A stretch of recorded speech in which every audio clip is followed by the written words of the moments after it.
Hello and welcome everybody. We have been talking about parenting and we have been specifically talking about Indian parenting styles. We in India have a great cultural heritage. We have a lot of bonding with our families.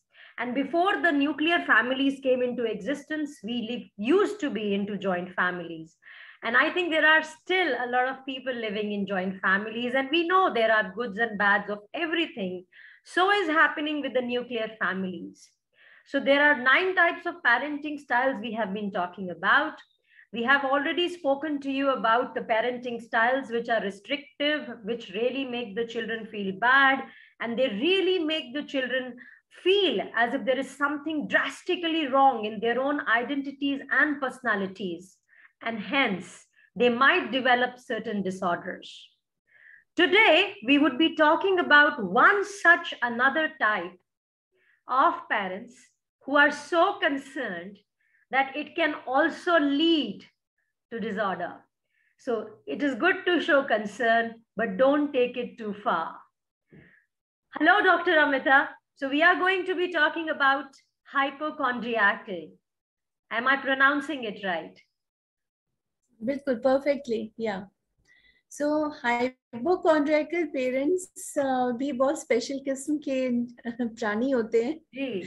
तो वो छोटी सी बात पे खरोंच भी बच्चे को आ जाए तो घबरा जाते हैं, अरे क्या हो गया, अरे इसको डॉक्टर के पास लेके जाना है, और हल्ला करने लग जाएंगे। इतना ज्यादा हल्ला क्रिएट हो जाता है घर में, ड्रामा बन जाता है, सीन क्रिएट हो जाता है कि बच्चे भी घबराते हैं, लोग भी घबराते हैं जो उनके आसपास होते हैं, और उसके बाद जो बच्चों में भी एक फियर और फोबिया, अरे मेरे से क्या गलती हो गई, या खरोंच आ गई तो इसका मतलब कहीं सर्जरी तो नहीं करना पड़ेगा, कहीं एम्प्यूटेट तो नहीं करना पड़ जाएगा, इसका वो इंजेक्शंस पूरे हुए थे कि नहीं।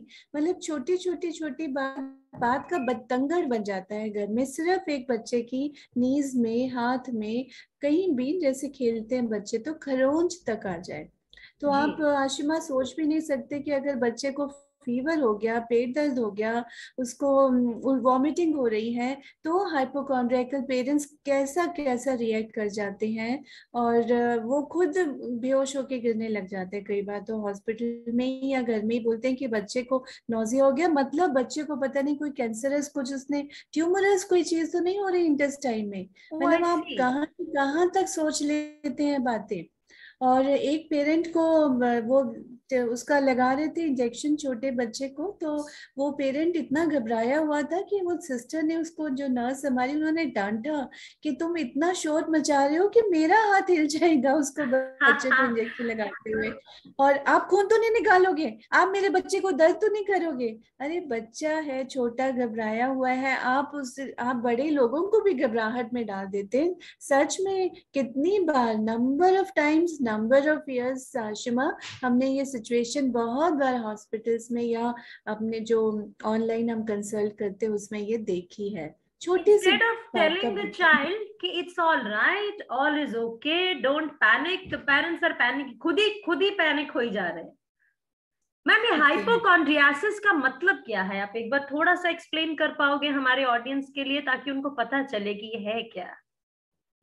हाइपोकॉन्ड्रियासिस या हाइपोकॉन्ड्रियल इश्यूज, ये हमारे दिमाग की देन होते हैं। हम जब ओवर थिंकिंग करते रहते हैं, ओवर थिंकिंग करते करते हमारे माइंड में एक श्रिंकेज होने लग जाती है कुछ कॉग्निटिव सेंटर्स में, जहां पर हम सही ढंग से कई बार सोच नहीं पाते, या हम इमोशनल जो हमारा part of the brain limbic system का है वो एकदम से ओवरवेल्म हो जाता है।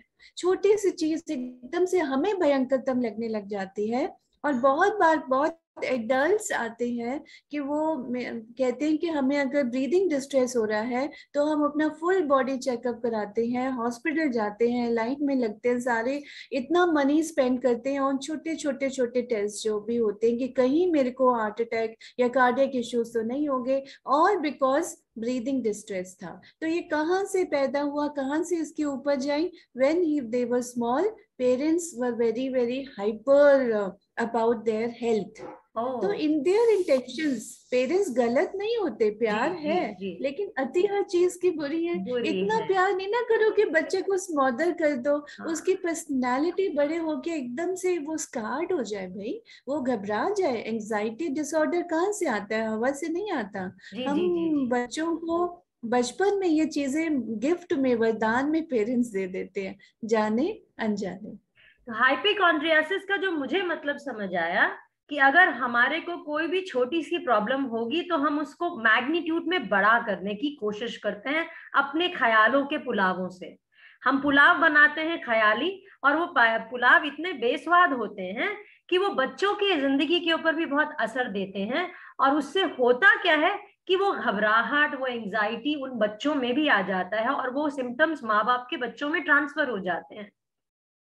ट्रांसफर हो जाते फियर्स और फोबियाज। तो फियर्स। फियर्स और फोबियाज कहाँ से आते हैं? उसका कोई लॉजिक रीजन, बेस सिर पैर का रीजन होगा, जी, लेकिन उनके लिए रियलिटी है। तो मानो रियलिटी है। बच्चा अगर हॉस्पिटल जाने से कतराता है, डॉक्टर को देखते ही चिल्लाने लग जाता है, तो there must be something about it. मतलब एज राइट। एडल्ट भी हम हॉस्पिटल नहीं जाना चाहते बहुत बार। एक तो normal, I don't want to visit the hospital, क्योंकि गोइंग टू हॉस्पिटल मीन्स के कुछ तो गड़बड़ है which you don't want to see. वो जी, नॉर्मल हमारे इनहिबिशंस हो सकते हैं, लेकिन जी। इतना ज्यादा कि फियर बन जाए, फोबिया आ जाए। Phobia is what? Irrational fear. थोड़ा बहुत एंजाइटी होना तो लाजमी है, लेकिन अगर इस हद तक कि आपकी सेल्फ एस्टीम शैटर हो जाए, आपकी day to day living shatter हो जाए, आपको स्वेटिंग आनी शुरू हो जाए, आपके हार्ट पैल्पिटेशंस हो जाए, आप पैनिक अटैक के मोड में आ जाए। जी, ट्रस्ट मी, एक कपल है, वो जूझ रहा है क्योंकि मदर हाइपोकॉन्ड्रियकल मदर है, जी, और वो बच्चा 1-1.5 साल का है, और वो इतना ज्यादा चिल्लाती है। अगर बच्चे को खांसी भी हो जाए, कोल्ड हो जाए, तो घर में सबकी वो बैंड बजा देती है, हस्बैंड की भी, तुमने ध्यान नहीं रखा, तुम ऐसे नहीं करते। यानी हस्बैंड वाइफ की ही आपस में लड़ाई इतनी ज्यादा उस लेवल तक बढ़ जाती है। वेयर कॉज क्या था, रीजन क्या था? Mother is becoming hypochondriacal, over protective for child's health, और अति वो हर माँ चीज ने की भी कहीं बुरी। से सीखा है। हाँ, माने भी वो डिसफंक्शनल फैमिली, और वो बहुत सारे इश्यूज आएंगे। तो इसीलिए as psychologist we have to probe in greater detail कि जो दिख रहा है वो तो टिप ऑफ द आइसबर्ग है। जी, उसके जी, अंदर प्रोबिंग करने से बहुत सारी बातें निकलती हैं। निकल और के मेरे आती। पास एक पेरेंट्स कैसे आए, that is why I am saying कि बच्चे की ये वाला एग्जांपल, कि जी, उनके आपस में वो डिवोर्स तक पहुंच गए हैं। जस्ट बिकॉज ऑफ और हाइपोकॉन्ड्रियासिस। मदर फादर कहता मुझे लगता ही नहीं मैं इसका फादर हूँ, मतलब उसमें डाउट नहीं है, लेकिन बोलते कि मेरे को ये वाइफ जो मेरी है वो मेरे पीछे पड़ जाती है, जैसे सब गलती मेरी है। और फिर मुझे वो कहती है कि तुम इसको प्यार नहीं करते, तुम इसकी टेक केयर ठीक से नहीं करे, तुम्हें कुछ नहीं आता। अरे नहीं आता तो बता दो ना, प्यार से धीरे से बता दो, फादर हूं मैं, मुझे जी। भी तो उतना ही हक है, मुझे भी तो अपने बच्चे से उतना ही प्यार है, मेरा भी तो वो बच्चा फ्लैश एंड ब्लड है। तो इसका मतलब अगर एक पेरेंट एक एक लिमिट से ज्यादा अपने बच्चों की जो फिजिकल कुछ इश्यूज हो रहे हैं, खून निकल रहा है, चोट लग गई, दर्द हो रहा है, अगर उसको बहुत ज्यादा मैग्नीट्यूड में बढ़ा चढ़ा देते हैं, उसको बहुत बड़ा कर देते हैं, तो वो एक हाइपोकॉन्ड्रियाकल स्टेटस हो जाता है। और ऐसे पेरेंट्स कहलाते हैं हाइपोकॉन्ड्रियाकल पेरेंट्स।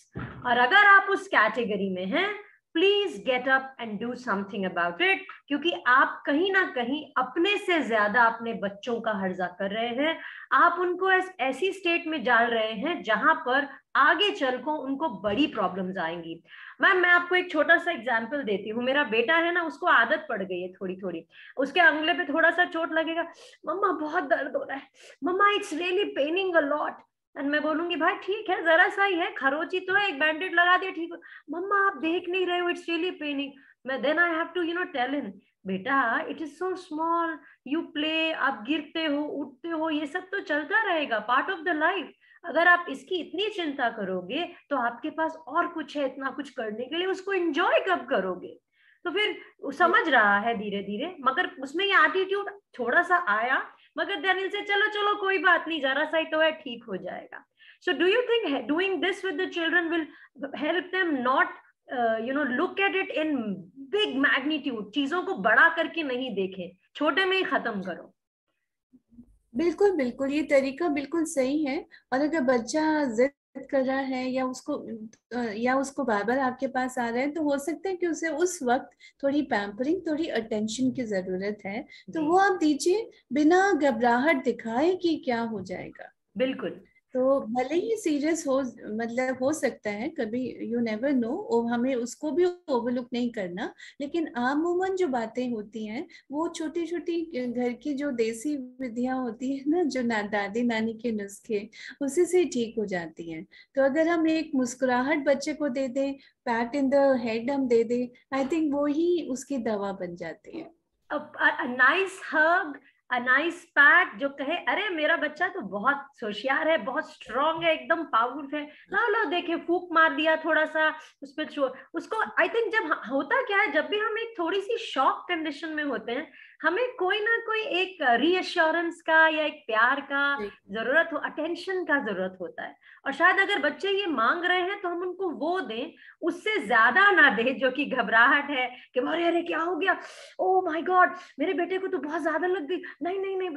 अगर ये करेंगे तो शायद वही तरीका लर्निंग हो जाएगा उस चीज का। आई थिंक दैट इज नॉट उसका राइट। रॉन्ग कोपिंग मैकेनिज्म बच्चा सीख रहा है। और बच्चा अगर सीख। आप ऐसे नहीं करते जैसे आपने आशिमा बताया, तो इज वंडरफुल, क्योंकि आप अपने बच्चे को एक ऐसे गिफ्ट दे रहे हैं, नायाब गिफ्ट दे रहे हैं, जो उसके साथ लता उम्र रहने वाली है। जब हम भी उसके साथ नहीं होंगे, ये गिफ्ट बच्चे के पास होगी। Absolutely, thank you very much. अब मैम ये पेरेंट्स का क्या करेंगे? डॉक्टर अमिता, इनको कैसे हेल्प की जाएगी? इनका सेल्फ हेल्प टिप क्या है?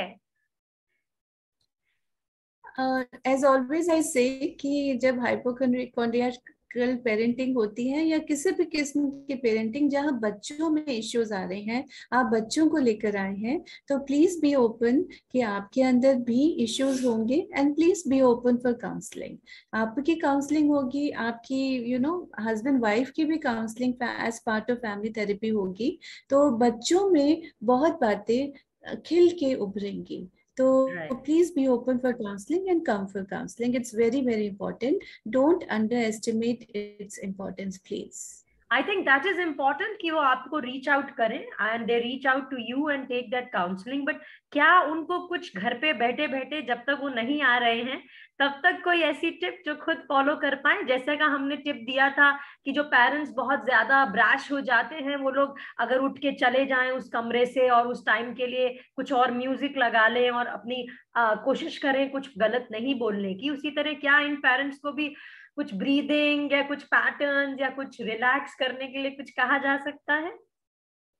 डेफिनेटली, जैसे ही उन्हें घबराहट होती है और उन्हें किसी को बीटअप, अपने स्पाउस को बीटअप करने का मन करता है, क्योंकि बहुत बार लोग बोलते हैं कि मेरा मन करता है मैं इसको मार डालूं, मतलब फादर या मदर, जो भी हाइपोकॉन्ड्रियल, फादर भी हो सकते हैं, तो उन्हें वाइफ लगती है कि she is such a awful mother. तो उस वक्त जब हम गलत भाषा बोलने का मन करता है, या थॉट ही गलत आ जाता है, तो विचार के लेवल पे ही हम उसे कैच कर सकते हैं।